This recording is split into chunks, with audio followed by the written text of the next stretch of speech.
हंस विद्या, हम्म, ओमकार की 12 मात्राएं हम्म, एवं प्राणों के विनियोग का फल। ओके। दो ही टॉपिक हैं इसमें? नहीं, नाद के प्रकार तथा नाद अनुसंधान साधना, और एक है मनोलय स्थिति। है तो 6 ओके, टॉपिक लगभग। चलो ठीक। हंस विद्या की बात करते हैं। नाद बिंदु उपनिषद।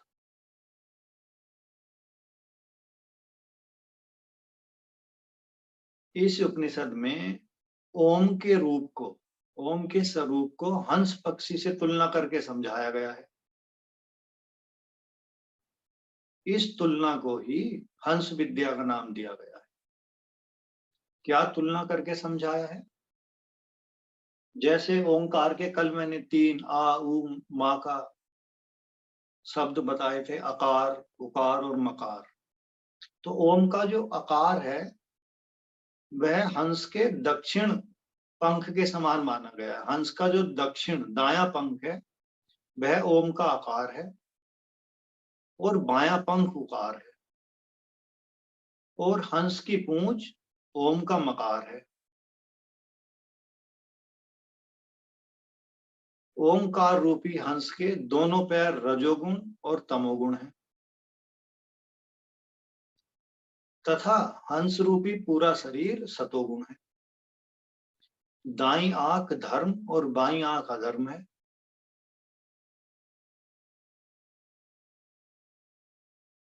हंस रूपी ओम रूपी हंस में जो हंस की तुलना की गई है, हृदय में जनयलोक, ललाट व भों के मध्य सत्यलोक स्थित है। हृदय में जनयलोक है, ललाट और भों के मध्य सत्यलोक है। इस प्रकार ध्यान में रत योगी ओंकार की सिद्धि से करोड़ों पापों से मुक्त हो जाता है। यही हंस विद्या है। इस प्रकार का ओम के संबंध में ध्यान करने से कोई योगी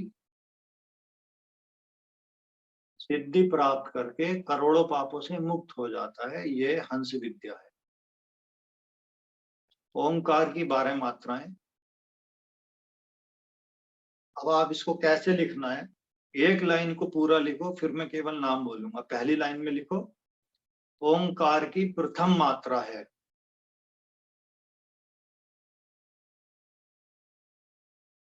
ऐसे करके डैश लगा लो और बस नीचे कॉपी करते जाना। समझ गए ना क्या कह रहा हूं? ओंकार की द्वितीय तृतीय चतुर्थ ऐसे नहीं।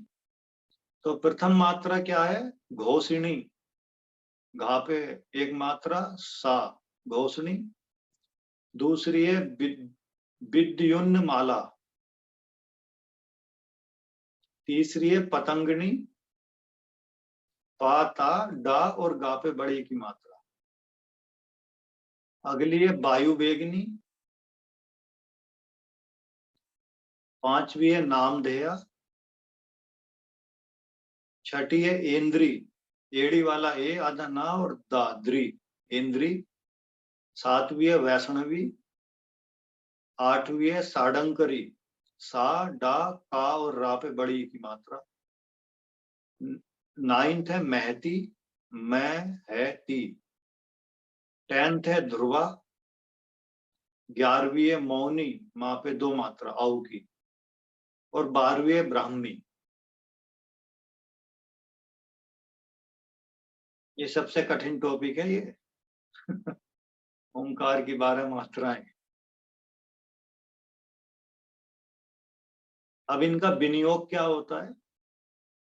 देखिए, मान लिया कोई साधक साधना की उस स्थिति में है जो ओंकार की प्रथम मात्रा की स्थिति में है साधना की, और उसकी मृत्यु हो जाए, उसका शरीर परित्याग हो जाए, या इस स्थिति में साधना करते करते वो विलीन हो जाए। विनियोग मतलब विलीन हो जाए, उसका इसमें लय हो जाए, तो उसकी गति क्या होगी? उसकी अगले जन्म में स्थिति क्या होगी? क्या बनेगा वो? क्या कंडीशन होगी उसकी? इस घटना को क्या बोलते हैं? विनियोग। प्राणों का त्याग। अब आप लिख लो फिर दोबारा ओम की 12 मात्राओं का विनियोग, और पहली लाइन में लिखिए यदि ओंकार की प्रथम मात्रा में साधक अपने प्राणों का परित्याग कर देता है तो अब ये तो सेम चलेगा। अब इस तो के बाद चीजें बदल जाएंगी 12 लाइनों में। ऐसे ही हो जाएगा यदि दूसरी मात्रा में प्राणों का परित्याग कर दे तब। तब पहली मात्रा का लिखिए नंबर 1 डाल के। साधक पहली मात्रा का साधक भारतवर्ष में चक्रवर्ती सम्राट के रूप में जन्म लेता है। नंबर 2 यक्ष के रूप में जन्म लेता है। नंबर 3 विद्याधर के रूप में जन्म लेता है। नंबर 4 गंधर्व के रूप में। नंबर 5 चंद्रलोक में सम्मानित होता है। नंबर 6 इंद्र के समान पद को प्राप्त करता है। नेक्स्ट है भगवान विष्णु के पद बैकुंठ धाम को प्राप्त होता है। नंबर 8 है भगवान शिव के रुद्रलोक में उनके निकट रहता है।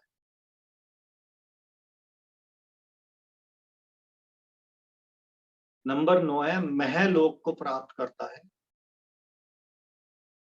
नेक्स्ट है जन्ह लोक यानी ध्रुव लोक को प्राप्त होता है। 11 है तपोलोक को प्राप्त करता है और 12 है ब्रह्मलोक को प्राप्त करता है। ठीक है, क्लियर हो गया। नाद के प्रकार तथा नादानुसंधान साधन, यही है ना मनोज जी अगला टॉपिक? हाँ यही है, नाद के प्रकार तथा नादानुसंधान नाद साधन। कल भी आया था नादानुसंधान, और आपने पहले भी पढ़ा है, उसको लिखा भी है। ओम की ध्वनि का अनुसंधान करना ही नादानुसंधान कहलाता है।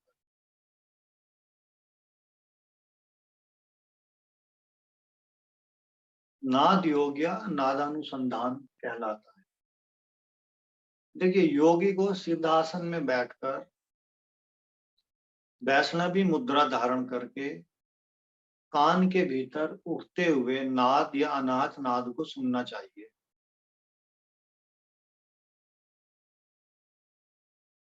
ये नादानुसंधान साधना कहलाती है।